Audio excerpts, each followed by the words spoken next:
Hey everyone, I'm Michael Jordan. No relationship to the basketball player, as you can clearly see, but with a name like that, you can imagine how bullish I am. So I've been deep in the Bitcoin rabbit hole for 3 years now, and while my belief in Bitcoin has never been stronger, neither has my concern. Concern not about the usual suspects, not the crypto casinos or the rug pulls, not that governments could ban Bitcoin, or even that the recent op return saga could have been the end of everything. Today, I'm focused on a different kind of threat. It's not external, it's not malicious, it's a mindset. It's one that creeps in quietly. It's the slow drift into complacency.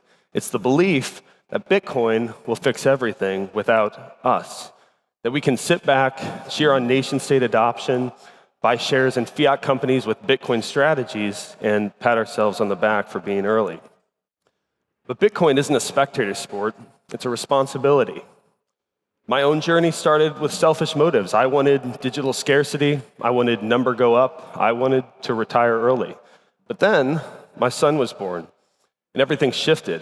I started to imagine a future world that he might experience, a world where a teenager can be sent to die in some senseless war for the benefit of politicians and weapons contractors, a world where other people's kids go hungry so my country can prop up its empire through debt and manipulation, a world where sickness is profitable and health is a threat to quarterly earnings, a world where bankers gamble recklessly over and over, knowing bailouts will save them while regular people pay the price. And that's not good enough, not for me, not for my son, and not for our future. What I want is simple. I want a world where value isn't stolen through inflation, where war isn't waged for profit, where money is honest and incentives align with human flourishing, not human suffering. And Bitcoin gives us that chance, but it won't be handed to us. We have to protect it, promote it, and most of all, to live it, because if we don't, the very thing we hoped to escape could creep right back in under a different name, wearing a Bitcoin logo. I'm going to assume, for the sake of continuing this presentation, that this is what you all want, a world of greater prosperity, of great peace and abundance. And I'd imagine most of us agree that Bitcoin offers a hope to make that dream a reality. And the amazing thing is we have the ability to do so if only we have the conviction and courage to do the work to make it happen. But if the money printer isn't defeated once and for all, if militaries aren't using Bitcoin to buy fighter jets and ammunition, if bankers aren't constrained in the risks they take, I'm less confident we'll see the bright orange future we all hope for. Bitcoin only wins if it is used as money, as currency. That's what I'd like to talk with you about today. So there has been much discussion as to whether or not Bitcoin winning is inevitable, but that depends entirely on how you define winning. The Bitcoin network's existence is inevitable because I know for myself and a few other Bitcoin psychopaths out there, we'll be running our nodes and solo mining with our bit axes till the day we die. So you don't have to worry about it failing in any ultimate literal sense. If you define Bitcoin winning as number go up and all of us getting fabulously wealthy, then I believe that outcome to be very, very likely as well. Bitcoin is a scarce digital decentralized money capable of being secured without counterparty risk, transferred without intermediaries, and transacted without fear of censorship and completely trustlessly. That is a powerful, powerful idea, and it would make sense that at the very least, millions of people, corporations, and governments would desire it as a reserve asset. So, is a number go up investment? Yeah, I think Bitcoin wins. Gold's done pretty well for quite some time, and we all know why Bitcoin, while possessing some common qualities, is far superior. But if you define winning as the separation of money and state, the elimination of the forever wars, or even the opportunity to have a reset of our cultural incentives and get us back to a place of sanity, I'm less confident. The threat is not that Bitcoin isn't currently winning or that it doesn't have what it takes to win, but rather in how it appears Bitcoiners are reframing what winning means to begin with. My concern is that we are losing the plot and that doing so could have real material consequences. Many of us seem to desire safety instead of freedom. We want our financial burdens eased, our material desires fulfilled, rather than to engage in resistance against the systems that have time and time again undermined our liberty. This is a terrible trade-off to make. As Benjamin Franklin said, those who would give up essential liberty to purchase a little temporary safety deserve neither liberty nor safety. Okay, so this is a chart I totally made up, but I think illustrates an important point I'm seeing in online discourse and even at conferences related to Bitcoin. So over time, there's a general upward trajectory in the number of Bitcoin maxis, which I roughly define as people seeking out ultimate sovereignty, opting to leverage Bitcoin as a freedom-maximizing tool, and with a desire to promote global access to a better, incorruptible form of money. But the trend I'm seeing outpacing the growth of Bitcoin maxis are what I call number go up maxis. These are Bitcoiners who are suddenly cheering on government adoption of Bitcoin, buying fiat products backed by Bitcoin, and willing to take on lots and lots of counterparty risk for convenience and the illusion of safety. And to be clear, this is a trend that I would anticipate happening more into the future, because the longer it takes someone to adopt Bitcoin, the more inclined they'll be, or the less inclined they'll be rather, to do the work, to read the books, to listen to the podcasts, and to really dig in to understand the problems Bitcoin solves. But my fear is that this is happening too early, and in large part because of Bitcoin influencers and other Bitcoiners who are overly eager to reap fiat financial rewards. If you're on X, you probably see these accounts incessantly talking about Omega candles, Wall Street joining in on the action, nation-state strategic reserve adoption, and a host of other admittedly bullish indicators for Bitcoin's fiat-denominated price. And to be clear, there's nothing inherently wrong with any of these things. I think Omega candles are coming, and Bitcoin is for enemies, right? So if Wall Street wants in, who am I to say they shouldn't be here? I'm not personally a fan of governments buying Bitcoin, but I've heard really smart people make compelling cases for it. The problem is, all of this is a distraction from a much bigger point. There are fewer and fewer people today talking about Bitcoin as a technology that liberates and promotes a better world. And it's obvious why. Because we as humans are inherently selfish. We love shortcuts and easy buttons, and we think that certain institutions appear to provide those things. Governments in particular are very good at selling us on an easy button, whether free healthcare, universal basic income, affordable housing, or we'll pump your bags if you elect us. In just the last few months, we heard from the US Secretary of Commerce, Howard Lutnick, said that Bitcoin is a commodity, it's not currency.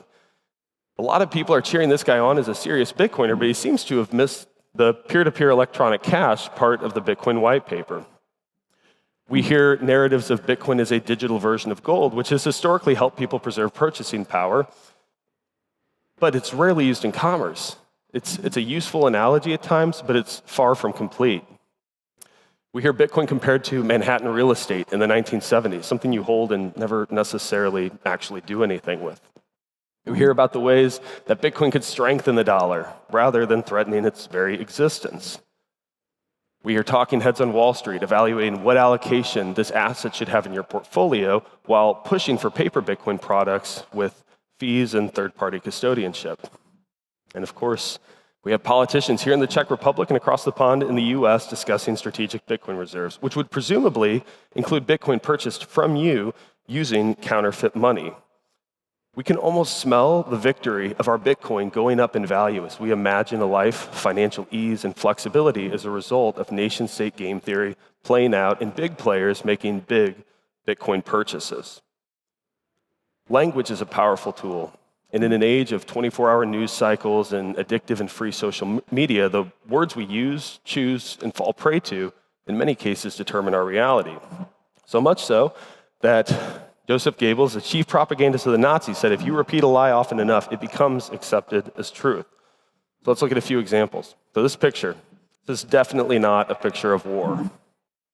And this one, also not war. And this, you guessed it, not war. These, ladies and gentlemen, are military interventions.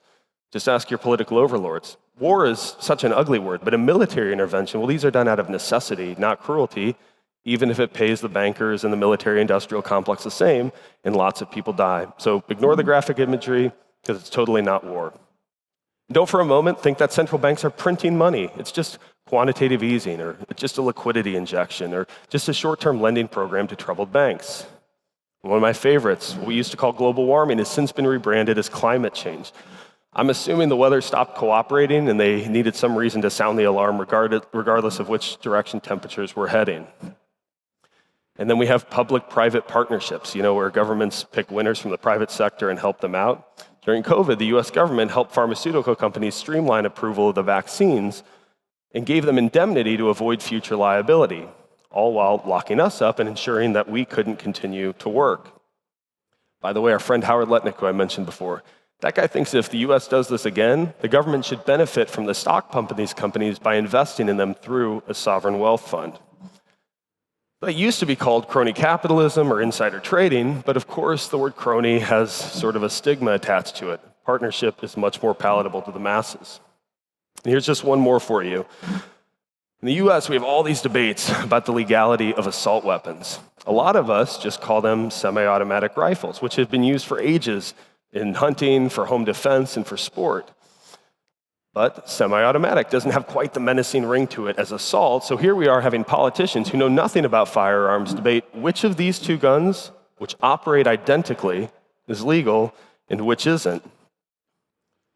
All of these bastardizations of the language we use has had real-world consequences. The world has been fighting a lot of definitely not wars for the last 75 years.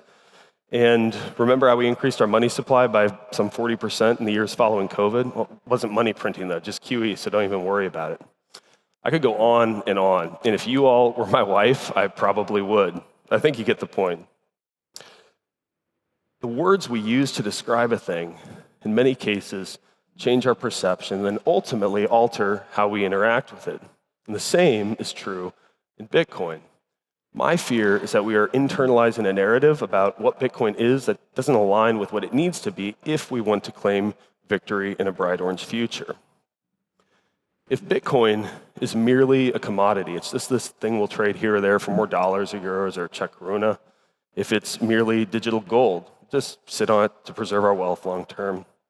If it's merely digital capital, we'll stockpile it for our businesses, and I'm not really sure what exactly we'll do, but it won't be used as currency. If it's merely an investment, we'll sell it to rebalance our portfolio to optimize for greater fiat gains. And this is exactly what I believe governments want. This is the PSYOP. They want us convinced that Bitcoin isn't to be used in some meaningful way, but rather to sit there passively accruing value, preferably in a centralized honeypot. You see, governments will never opt for or promote Bitcoin as money, as currency, because it strips them of their most fundamental source of power, the money printer. It is by this advertising campaign, Bitcoin is a commodity, digital gold, and so forth, that we achieve this superficial pump to our financial lives while failing to win in a much more substantial way. And by the way, being rich in a world that is crumbling won't be quite the party we might hope it would be. So what do we do about this? First, we fervently reject these narratives and stop simping for governments because we think it might make us rich. There's nothing less attractive than a Bitcoiner talking about freedom and fix the money, fix the world, and then turning and asking daddy government for permission to use Bitcoin or begging them to buy it for your own personal financial benefit. It's an ugly look, and it's entirely counterproductive in our fight for a better world. Second, we need to stay focused and reorient ourselves to the reality of what Bitcoin is, peer-to-peer electronic cash. We need a large, committed group of Bitcoiners who will do everything they can to make purchases in Bitcoin and to accept or even demand accepting payment for Bitcoin in exchange for their labor, products, or services. With enough demand for Bitcoin as currency, we can affect change and over time, force big players to play ball. I recently asked the farmer who supplies my raw goat milk if she'd accept Bitcoin. She doesn't really know much about it, but she said yes, because she understands that there's something to it. So now she and I are adding to the Bitcoin circular economy together, and it was an easy ask. To be clear, I'm talking about a spend and replace approach. So whatever fiat you would have used to make a purchase, instead use it to buy the sats that you spent. This requires diligence, conviction, and sometimes sacrifice. Nobody said it would be easy, but if your time preference is sufficiently low, you'll go the extra mile or kilometer to make it happen. Next, we all need to take self-custody, and I'm not talking about having a controlling majority of your private keys. I'm talking about you being the only person who knows how much Bitcoin you have, securing all of your keys free of counterparty risk, leveraging open source tools that can't be censored or misused, and acquiring the skills necessary to use Bitcoin properly. I'm talking about running your own node to increase your privacy and add to the decentralization of the network. This whole thing only works if we take responsibility for the health of the Bitcoin network. Best I can tell, there are far too many Bitcoiners LARPing about self-sovereignty and instead privately trusting third parties with direct custody of their coins or sharing keys with institutions rather than owning the responsibility required to make Bitcoin decentralized and ungovernable. It's also important to bring others along for the ride. If you believe that Bitcoin is the future of money, as I think many of us do, you have a moral duty to share that hope with your friends and family. But orange pills aren't best delivered by force. You need to understand what the problems are and make the case for Bitcoin adoption compelling. It's not simply in demonstrating that your allocation to Bitcoin has outperformed their investments in fiat terms. It's in showing that the fiat Ponzi can't last forever and that free markets will ultimately migrate to the best solution available, and that is Bitcoin. If you are unclear on the problem, you're looking for a better way to articulate to people, I would highly recommend reading, of course, Seyfedin's The Bitcoin Standard. One of my favorite books right now, though, is Larry Lepard's The Big Print. And I should have put this on the slide, but What's the Problem? Joe Bryan's video that went viral recently. Make sure you share that with everyone you can. All really fantastic resources, not only to clarify your thinking, but to orange pill your friends and family as well. And finally, make the sometimes difficult decision to opt out of the fiat nonsense by finding new rabbit holes to go down. In the last 3 years, I've opted my family out of traditional health insurance, started growing some of my own food, completely overhauled my diet, removed my kids from the education system, and made a number of other changes that would have never crossed my mind before Bitcoin. And not all of them were easy, but this is such an important thing to understand. The peace of mind that you feel when you begin aligning what you believe with what you're actually doing is beyond anything I could express. We can brute force our way into a bright orange future by applying our demand in the marketplace. I've seen the famous quote, "Be the change you want to see in the world," dozens of times in my life, and it's usually coupled with an inspiring picture, just like this. For the longest time, I thought it to be this major call to action. I had to picket or protest or take up arms or launch some sort of revolution to create change in the world. What I've come to realize over time, though, is that being the change I want to see has much more to do with how I and my family choose to operate. It actually isn't that complicated or difficult. A bit uncomfortable at first, perhaps, but I can't stand on this stage in good faith or even work for a company operating on a Bitcoin standard at the Bitcoin way if I'm not continually progressing personally toward a more self-sovereign future. And we can all do this together. So, ignore the talking heads and shed yourself of the high time preference number go up narrative. Take 100% self-custody of your Bitcoin and please run a node. Spend and replace your Bitcoin. Opt out of the fiat nonsense. Be the change you want to see in the world. It's true, you don't change Bitcoin, Bitcoin changes you. But empowered with this incredible tool, with a bit of courage, focus, and discipline, we will change the world together. I look forward to seeing you all in our bright orange future. Thank you.